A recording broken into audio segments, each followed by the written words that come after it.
Hi everyone, I'm Yeva Kuno, And I'm Ananava.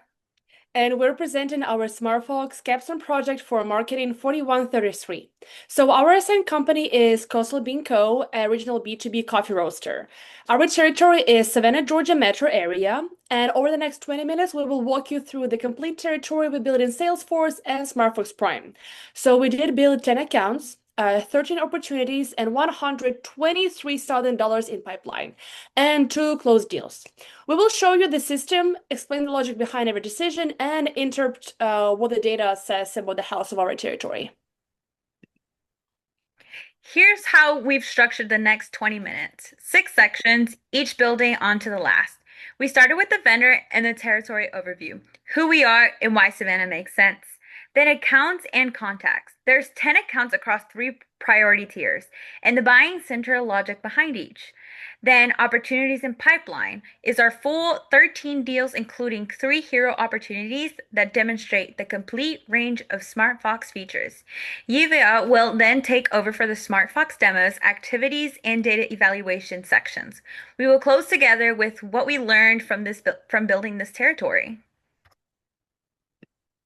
So right now, I'm gonna talk about our vendor overview. So basically, Coastal Bean Co. is an established regional B2B coffee roaster serving hospitality and food service businesses across the Southeast. So this is not a startup. It is an existing vendor with active customer relationships, a recurring revenue model, and an established supply chain built around direct green beans imports through the port of Savannah.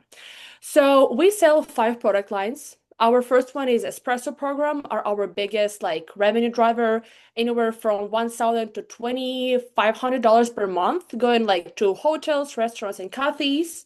Also, wholesale bean supply at $12 to $18 per pound. Cold brew kegs for bars and event venues. Retail branded bags at $8 to $11. Wholesale for gift shops and hotel lobbies. And of course, our seasonal gift stints. So every product is like B2B. We sell to businesses who serve coffee to their own customers or employees. So we do not serve any consumers directly. And now you're probably asking, why did we assign Coastal Bean Co. to Savannah? For a reason, and they're all backed up by real published data. Now, first, we would like to start out with the hospitality hub argument. Visit Savannah reported $4.1 billion in visitor spendings in 2024, with 12.9 million visitors. This is not a small city with a few hotels. This is a year-round, high-volume demand from hotels, restaurants, cafes, and event venues. Exactly the customer types we target. And now, second, the Savannah Convention Center generated 198,000 attendees and 254,000 rooms nights in the fiscal year in 2024, with $261 in economic impact to the Chatham County. Now, large format hospitality accounts with predictable repeat purchasing cycles. Our Hyatt Regency opportunities exist specifically because of this. And now our third, the Port of Savannah handled 5.7 million TEUs in the fiscal year of 2025. For a coffee roaster, this is not just a logistics story. It's a differentiation story. We can tell every account that our green beans came through this port. Now fresher and more directly sourced than anything in a national brand can offer. And now our fourth. The premium market fits perfectly. Now, SCAD brings 20,000 students who drive specialty coffee cultures. Now, this historic district and destination dining scenes create demand for higher margin espressos and brand programs that generic coffee cannot serve. These 4 factors together give us both the customer density to build a full territory and supply chain narrative no competitor in this market can replicate. So as we said before, we built 10 accounts. So every single one mirrors a real business in the Savannah area that we have researched using Google Maps, business websites, and industry data. So let me walk you through how we organize them. Basically, we have 3 key accounts. These are Bahamian Hotel Savannah, Hyatt Regency Savannah, and the Gray Restaurant. So these are our highest priority accounts. They each got 6 locked activities. They each have at least 2 opportunities, and 2 of them are the hero opportunities you will hear about in detail shortly. So beside that, we have four mid-tier accounts: Collins Quarter Cafe, the Old Pink House, Savannah Coffee Roaster, and the Alida Hotel. So these get 2 to 4 activities each and represent strong but like secondary pipeline. Beside that, we have three smaller accounts that are Savannah Bees and Things, Plantation Club at Crosswinds, and Port City Java. So they do have 2 activities each, lower dollar value, but like they like complete our territory coverage, and some have meaningful upside. So 6 of the 10 are existing customers, 60%, which exceeds like the 50% requirement. And each existing account has a realistic invented history, including like how long they have been with us or like what they currently buy and why they stay. For every account, we define that buying centers who truly make the decision, who influences it, and how we first connect. Now let me highlight the three key accounts. Bohemian Hotels, Jamie Holloway is the food and beverage director and our economic buyer for our day-to-day vendor decisions. Now Marcus Webb is the general manager who serves as the final approval of contracts above $10,000. Now we connected with Jamie through a word of mouth, and Tyler Barnes at Collins Quarter referred us into 2023. And now Hyatt Regency, this is the most complex buying center. Now Diana Reyes is the catering and events manager, and she is a technical buyer. She evaluates vendors, manages the day-to-day relationship, and makes recommendations. Robert Chen is the director of purchasing. Now, he's the economic buyer who controls the budget and signs the contracts. These are two different people requiring two different conversations. Now, we met both of them at the Savannah Hospitality Summit trade show in 2024.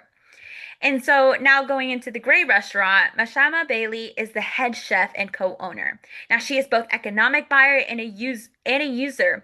She selects the vendor and uses the product daily in her kitchen. Her co-owner, John Maraciano, handles the business side and approves contracts. We first reached Mashama through cold outreach, an Instagram DM highlighting our post direct source story. She responded within 48 hours. Knowing these distinctions changed everything. The approach to Diana Reyes required performance data and cost per serving benchmarks. The approach to Mashama's Bailey's required origin storytelling and seasonal flexibility is quite unique. And now, again, same company, completely different conversations. So here we want to show you like a full picture of our pipeline. So we do have 13 opportunities across like all 10 accounts with total pipeline of $123,000. So 7 of the 13 are existing businesses because like 54% exceeding the requirement 50%. So 2 deals are already closed won, totaling like $32,400. The remaining 11 are open at various stages. So you can see on this chart that our biggest opportunities are concentrated at the top, like Hyatt at 28,000, Collins Quarter already closed at 18,000, then Savannah Coffee Roasters at 12,000, and Bohemian that are also already closed at 14,400.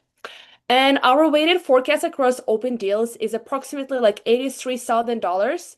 I will come back to that number like whenever Anna walks through the data section. And now she will share like a deep dive into our 3 hero opportunities because like these are where we demonstrated the full range of SmartFox features. For our Hero Opportunity 1 under Bohemian Hotel Espresso Program renewal, there's $14,400 per year. And now the status for this is closed, which was won in April 28th. This is a renewal of our existing annual espresso program that powers the rocks on the rooftop bar and an in-room amenities. The trigger was contract expiration in quarter two, 2026. We started the renewal conversation on January 10th with Jamie Holloway. And now, this stage journey went through all 6 stages: prospecting, qualification, needs analysis, value proposition, negotiation, and close, which is one. But there's an important detail here. After completing the needs analysis, we moved back to it. Marcus Webb, the general manager, asked us to revisit our volume projections before we would sign off. Now, he wanted projections that accounted for the Bohemian expanded 2026 event calendar, not just the flat renewal. So we went back, we gathered our updated data and readvanced. Now that is what you're moving back for. And after we re-advanced, the proposal was submitted in March 5th. Marcus Webb signed on April 28th at $14,400 per year. Then our second hero opportunity that are Collins Quarter wholesale supply renewal. So we do have $18,000 per year with them, and our status right now is closed one on March 15th. So this is our skip stage example. So Tyler Barnes has been our customer like since 2021. So it means that we have 5 years with zero churn history and no competitive bids in any like prior renewal cycle. So running him through full qualification, needs analysis, and value proposition would have been a waste of his time and like hours. So the relationship was established, the product fit was proven, and the budget was pre-approved. So we use skip stage and we jump from prospecting directly to negotiation review. The compelling like reason we selected was ready spend now, and we scaled qualification, needs analysis, and value proposition entirely. Tyler signed on March 15th with no objections. For our Hero Opportunity 3, Hyatt Conference Coffee Service Renewal. Now there's $28,000 per year, our largest open opportunity. This is our move back example, and it's the most complex stage story in our portfolio. We advanced through all 5 stages in the negotiation and review section. On February 22nd, we presented our formal proposal to both Diana Reyes and Robert Chen. Now, Robert Chen raised an objection. His 2025 cost per serving benchmark from the previous vendor was lower than our proposed rate. Now, he needed to see savings versus what they were currently paying. And then rather than pushing forward with the proposal, he had not accepted. We moved back to the value proposition. Now we rebuilt our ROI framing to show 12% total cost savings versus running as an in-house coffee operation. And now factoring in labor, equipment, maintenance, and waste. Now Robert Chin accepted the revised model on March 4th. We then re-advanced back through negotiation, and here's the proof. The stage history shows 7 entries. You can see the value proposition appears twice at row 4 and row 2. Now, on row 4 is when we had first advanced to it. Row 2 is when we moved back to it after the objection. And now the gap between those 2 rows is the entire move back story recorded automatically by Salesforce. And now this deal is currently in negotiations. It's under review, and Robert Chen has verbally approved the revised pricing. We are just waiting on his legal team to complete their contract review. Estimated completion preferably by this week. And through SmartFox Ways, this is about 80%. Our own judgment puts us at 85% because the only remaining obstacle is a procedural step, not just a substantive objection. So right now we're gonna talk about our SmartFox features. SmartFox Prime was the backbone of how we manage every deal in this territory, and we used all 6 features you see here across our like 13 opportunities. So the most important one was milestone to move. At like every stage, SmartFox required us to answer specific qualifying question before like we could advance. If we could not answer honestly, so like the deal stayed where it was. That is exactly how a pipeline management tool should work. Also, we use skip stage once on Collins Quarter. As I mentioned before, a 5-year customer with no competitive bids who did not like want to go through full qualifications, and he didn't need to go through all of that.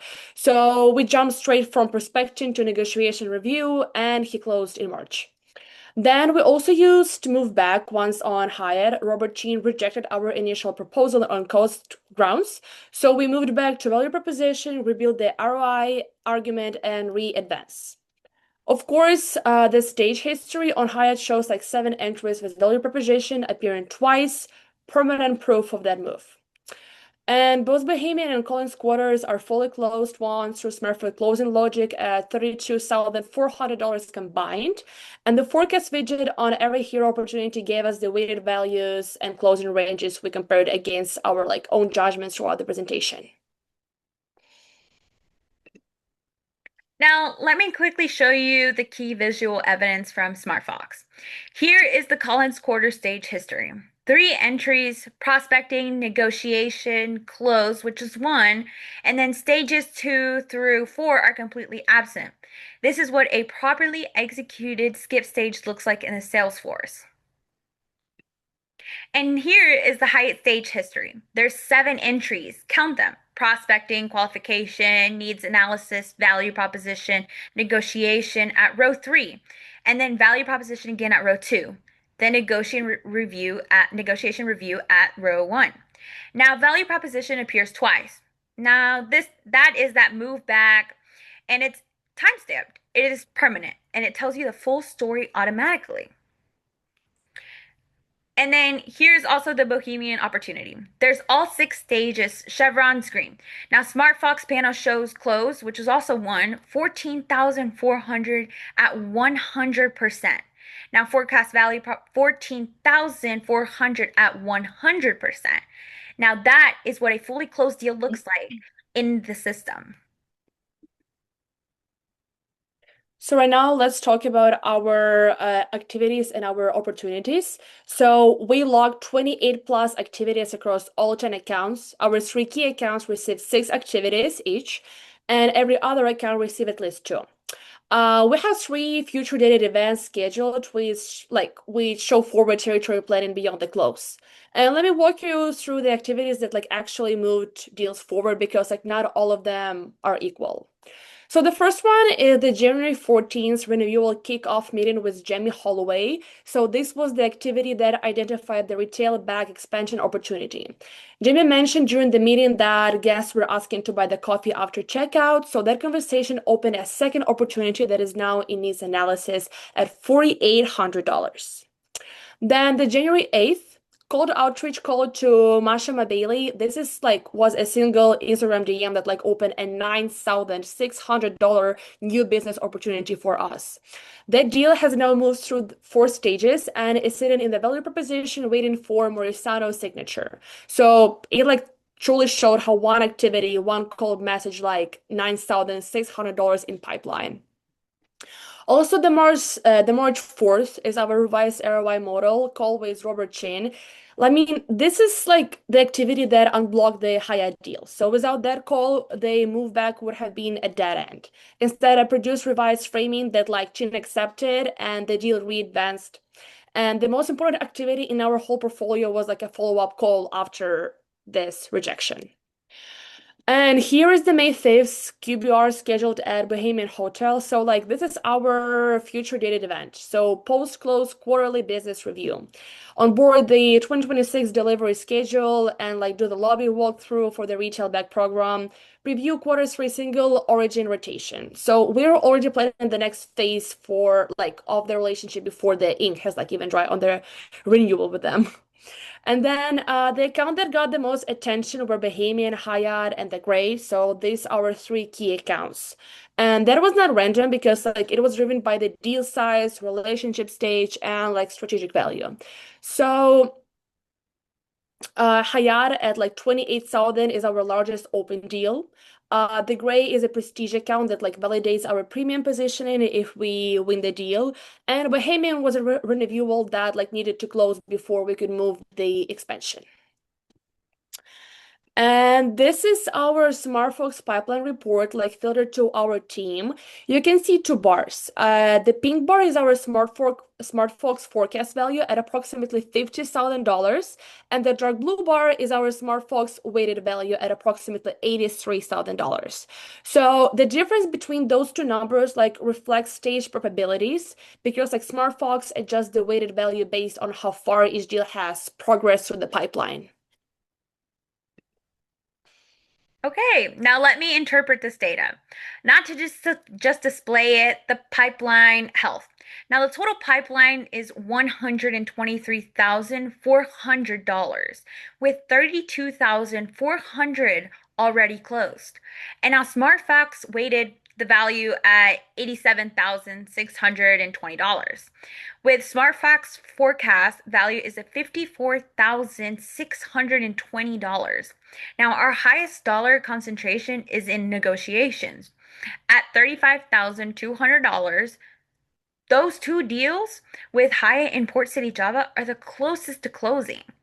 And now with the pipeline velocity is strong, it's strong for the key accounts, which is healthy.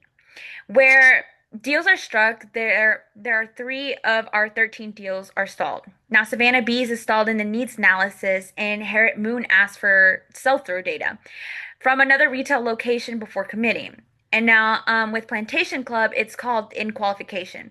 Now, the general manager, Bill Foster, requires a trail event before signing. Alida Hotel is stalled in the qualifications, which we have not yet reached economic buyer Eric Strand directly because we're working through Sophia Ruse, who is still preparing her internal recommendation. And with these three deals, total $14,800 and represents our quarter three pipeline risks. With our account concentration risk, high regency alone represents $28,000, with 23% of our total pipeline. And now this is the textbook definition of account concentration risk. If Hyatt falls through, our SmartFox weighted value drops by over $23,000. The mitigation is that here we have 4-year relationship. And now Robert Chin has verbally approved that the revised price, and the only remaining obstacle is a legal review. But the concentration here is real, and a manager reviewing this pipeline should flag it. For our quarter three recommendations, we would deprioritize Savannah Bees at the $3,600 and Plantation Club at $4,800. Now, this is more of the lower dollar value, which the slow decision marks who requires conditions, which we cannot control.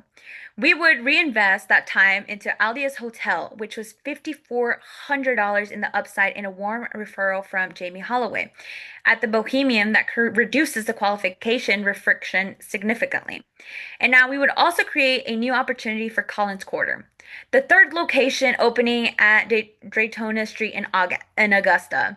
Now, this is estimated between $9,000 in additional annual contract value that we should be actively developing now. And we would close this. The great John Mauriciano has agreed to all the terms. All we need is a signature. Yeah, so right now we want to show how our textbook concepts apply to our territory and to this project. So at first is a card one, CRM adoption from chapter 7. So the textbook says managers must cultivate 3 levels of salesperson buy-in with technology that are acceptance, adoption, and enthusiasm. So we reached the enthusiasm level with SmartFox. We did not just log data into the system, we used the milestone to move, best practices, and customer tracker section at every single stage for all 13 opportunities. And the system shaped how we thought about each deal, not just where we stored information about it. Second card is sales forecast and tacit knowledge from chapter 8. So the textbook says a sales forecast estimates expected revenue, but data should be treated as one input, not the only input. So tacit knowledge, meaning personal experience, is equally valid alongside algorithmic outputs. And this is exactly what our forecast versus judgment comparison showed, because SmartFox weights Port City Java at 80% because it's a negotiation review section, but we rated at 90% because Kevin Marsh is a 4-year customer, and he has never raised an objection. So the algorithm cannot know that, and the gap is where judgment adds value. Our third card is pipeline velocity, also from chapter 8. So pipeline velocity measures how fast deals move throughout stages. The textbooks say slow velocity signals that reevaluation is needed and managers should identify where time should be reinvested. In our territory, that distinction is clear. So Bahamian, Hyatt, and the Gray, they all showed high velocity. So 4 to 6 stages completed with documented logic behind each move.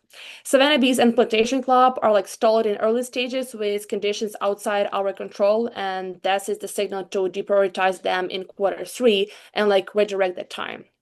Card 4 shows information overload, chapter 8. The textbook says 40% of leaders experience high information burden, and that effect, analytics, means extracting the right insights. So not displaying all the data. We apply this directly to our project. The SmartFox pipeline report has 170 total records across the whole class. So instead of showing all of that, we filtered it to our group and pulled out 3 specific insights. The higher concentration risk at 23% of pipeline, three stack deals totaling $14,800, and one expansion opportunity at Collins Quarter, like worth $9,000. So this is like data analysis, not just like simple display. And card 5 is about objective and subjective measures from chapter 12. So the textbook distinguishes between objective measures that are like countable outcomes like revenue and close rate, and subjective measures like personal judgment about relationships like quality and communication skills. So effective evaluation use both. Our objective measures are clear. $123,400 in pipeline, 26% close rate, and 28 plus activities locked. But our subjective strengths is the Hyatt account because like we identified that Diana Rice needed product confidence while Robert Jean needed ROI data. So those are two completely like different conversations with two different buyers on the same deal. And no spreadsheets capture that. It is a judgment call, and getting it right is what moved the deal through 5 stages. And right now, I want to close with what we have actually learned from building this territory because like this was not just a homework assigned like a homework assignment that happened to be in CRM. So first is pipeline logic matters more than a data entry. Every stage we advanced, every dollar amount we entered, like every activity we logged, it all had to tell like a consistent story. If the days did not match the stage history, if activities did not support the stage advancement, the whole bid like lost credibility and trust. So a manager reviewing a pipeline in Salesforce is not just reading numbers. They're like reading the logic of how a rep thinks. Buying centers are more complex than they look. The Hyatt two-buyer structure required a completely like different strategy than the great co-owner structure. So like realizing early that Diana Rice and Robert G needed different conversations changed how we sequenced like area activities on that account. And for our territory designs, our forces were real prioritization, assigning accounts to the key, which was at whether the mid tier and a smaller tiers, was not a formatting exercise. It meant justifying why Bohemian gets 6 activities and Savannah gets 2. That decision has real consequences for where time goes. And the CRM is a sales management tool, not an admin task. I would say that the SmartFox made us think about the deal health, the forecast accuracy, and where time is best spent. Now, these skip stages and the move back features are not just clicks. They represent real sales decisions with business logics behind them. With this system, holds you accountable to be the reasoning behind every move you make. And we would just like to thank you all for watching our presentation, especially if you took the time out of your day to watch this. And we're happy to hear any questions or feedback that y'all have for us. All right, thank you. Bye. Thank you so much. Bye.